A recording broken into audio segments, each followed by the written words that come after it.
So recall the levels of being are matter, life, consciousness, and then self-awareness. He says on page 75 that without self-awareness in the full sense of factor Z, man acts, speaks, studies, reacts mechanically, like a machine, on the basis of programs acquired accidentally, unintentionally, mechanically. He is not aware that he is acting in accordance with programs. It is therefore not difficult to reprogram him, to make him think and do quite different things from those he had thought and done before. So I think this is a really important point. This may be a crucial point of the book, is that we have the capacity for self-awareness, but I think that every human being has a different quality of it, has a different level of it, has a different amount of it maybe. And the people who have not been introspective of their beliefs and ideas are the people who are most programmed and the least self-aware, because they're not self-aware of what they're doing. They're not self-aware of their own thinking processes. They have not, for example, read outside their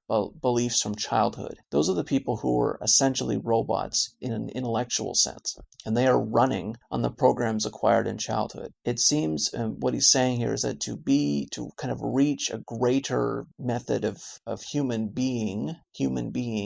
living would be to become aware of your thoughts and assumptions and presuppositions, etc., and to question those things, and to then choose only those beliefs that you think are the better arguments, and to explore other arguments against the things that you believe, whether that's politics, whether that's religion, whether that's economics, etc., as opposed to simply being some radical for whoever, Donald Trump, radical for Bernie Sanders, radical for a moderate like the so-called moderate like Hillary Clinton. Rather than being any of those things, all of those are radical positions. Being a person who picks a candidate because they think they are, quote, moderate, why? Why would that matter that they're moderate? Moderate compared to what? That's a relative term. They are a, quote, middle person because of the people on the other side of them. But what if the people on the other side of them are radicals? How would that make them a moderate? And why would you want to be necessarily a moderate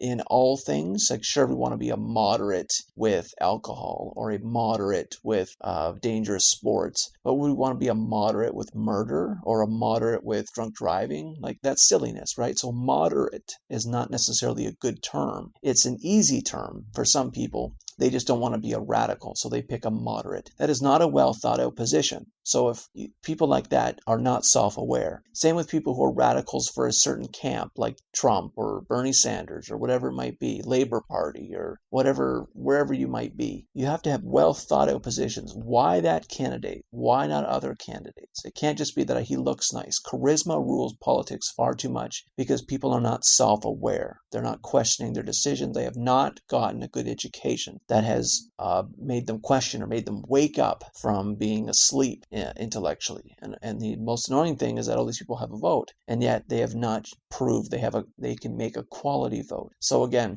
a crucial point of this book, I think, is that not everyone is self-aware, and a richer human life, perhaps a wiser human life, comes when you are you're more self-aware about what you think and how you act. Kind of like the Socrates approach of that you're suspending judgment until you've kind of figured it out and considered the ideas and all of that. And just adding on a little piece onto this, this is on page 79, he talks about that the more reality you experience day to day, the more instinctual or programmed you may become.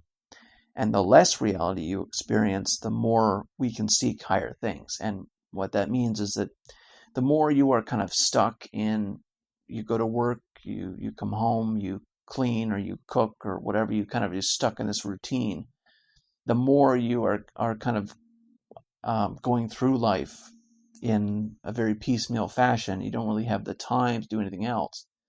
But the more you were able to engage in some leisure and some contemplation, some reflection about what you're doing, the more then you can seek a better life or better behaviors or a bit more planning or better reactions to things that happen in life and things like that. So he's suggesting that some leisure is necessary, and of course Aristotle believed that seeking leisure was a way of seeking higher things and was a human good. to engage in leisure when possible, as opposed to kind of sticking with the things you have to do all the time and that you have no time for yourself.